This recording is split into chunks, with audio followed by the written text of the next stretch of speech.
correspondent Sanjay Gupta takes us inside a refugee camp over the Chad border that many now call home.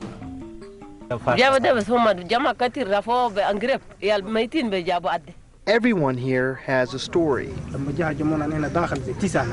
Like night riders, they came after midnight, this man tells me.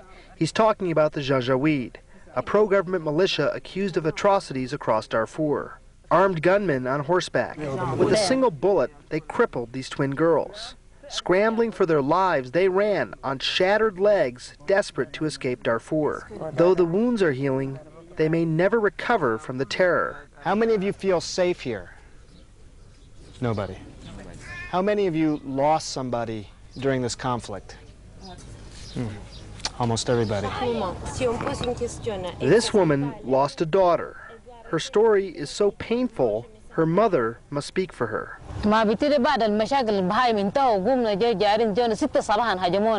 As she was fleeing, she put her 2-year-old little baby girl on her back. 2 years later, she still can't talk about it, but her mother witnessed it all. Gunfire rang out, and suddenly her daughter went quiet and limp. Shot dead with a bullet meant for her. Now they are bonded by that terrible moment and by their new lives as refugees. How is your life here in this camp? We live in the situation that you see right now. We don't have many things. A lot of people ask, what does a refugee camp look like? Well, you're looking at one of the biggest ones where so many of the 200,000 displaced people from Darfur are living. These little huts is where people actually live. These trees are actually bound together. They're sorghum trees. They use this to actually pound food into a paste that they can cook. And over here is where they keep some of their water. It's not enough. Everyone tells us that all the time. They don't have enough food. They don't have enough water. This is where they're living, though. This is how they're living. Few of them know how they're going to get through next week, much less if or when they'll ever return home. Even so, they're trying to create new lives. Look at all the brightly colored clothing around here. These are all refugees that actually come to this market to exchange goods. They don't need money, so actually barter one service for another so they can take some of these goods back to their homes. Or what they now call homes. Huts, really, made of sticks. Women preparing what little food they have. Besides food and clothing, what do you want for your grandchildren? Food and education. The children also have stories. So many of them are of losing their parents. We've heard just really terrible, heartbreaking stories. I heard a story of a young girl who's 14 who was gang raped by 15 men, 15 Janjaweed. Children who witnessed the murder of their parents. We've heard stories of mothers and girls being taken from villages by Janjaweed. We don't know where they're taken to. Just atrocities and horrible, horrible stories that are traumatic. These children are traumatized, and adults are traumatized as well. Yeah, the stories are horrifying, and so many of them start just beyond those hills where the Sudan-Chad border is. So many people came by foot, walked all the way to these refugee camps. What we find, though, is they have so much in common with people in other parts of the world.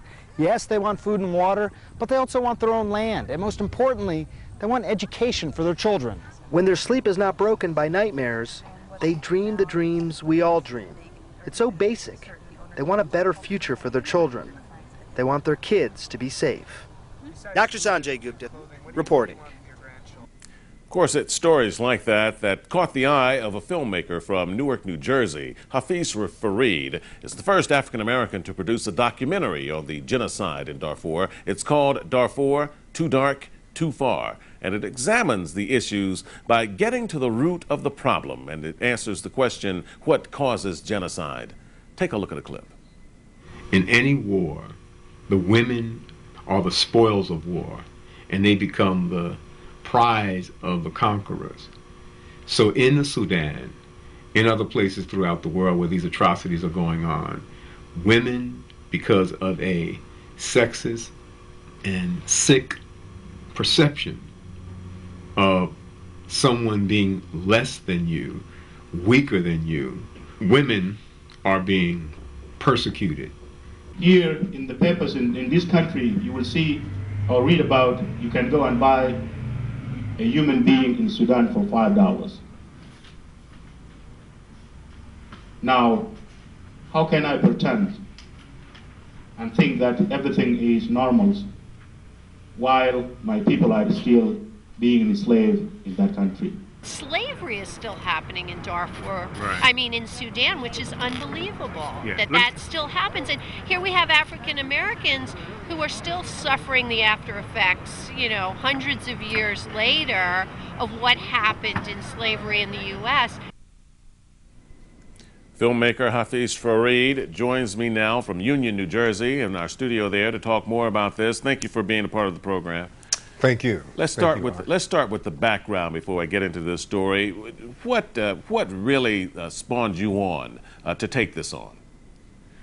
Well, certainly, as you just saw the clip of women and children, in most casualties throughout the world, in most wars or acts of genocide, 75% of the casualties are women and children. And so just a visceral reaction, a heartfelt reaction to those suffering women and children, I think, was the first impetus.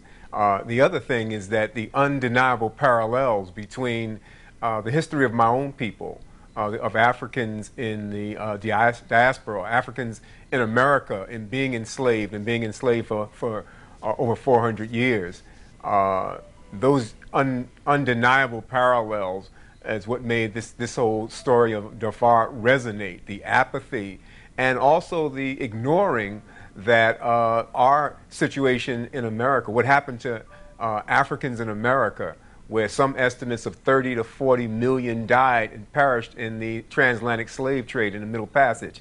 The ignoring of that whole situation and not even mentioning it as a genocide is what caused me to look at this situation and not only focus on Darfur, but to focus on the root causes of genocide. And that may be the most important part here. But you know, the topic, too dark, too far, really speaks to more than just a topic of your documentary, because a lot of people have said that, again, this has lingered on for years now, and too many people have ignored it, chose to look the other way. So in your making of this documentary, did you find a broad support for this, or did you find apathy that people really didn't want to get involved? Well, the support is overwhelming. We've shown this documentary now in universities and libraries, and high schools, and continue to show it. We are on a campaign to show it throughout the United States. We've been asked by synagogues, churches, and even masjids to bring this documentary. It has a tremendous power to bring people together of different faiths. And what about the educational aspect of it? Because you say that you try to get to the root cause of genocide and to really help people to understand what's happening on the ground there.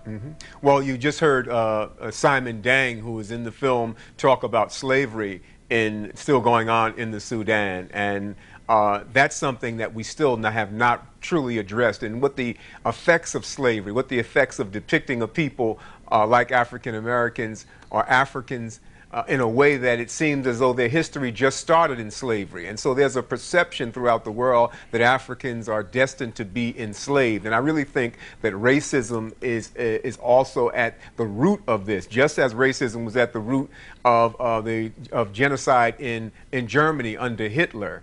There was a superior race theory. There was a same kind of thinking in Bosnia, in ethnic cleansing. And when I talk to people from Darfur, I've heard the same terms being used, cleansing. From the Janjaweed?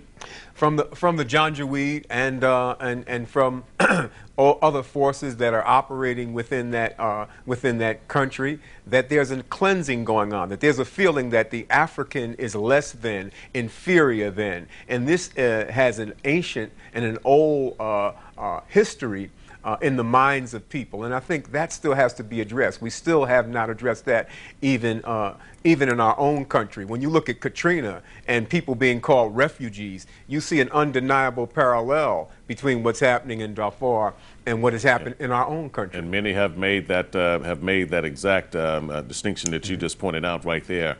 Well, any education and any light that can be shed on this topic is certainly worth the cause, and we certainly wish you all the best with your documentary, Too Dark, Too Far. Filmmaker Hafiz Fareed, thank you very much for sharing your insight. Thank you, Art. Okay. Thank you very much. All right, take good care. By the way, I'd like to know what you think about this.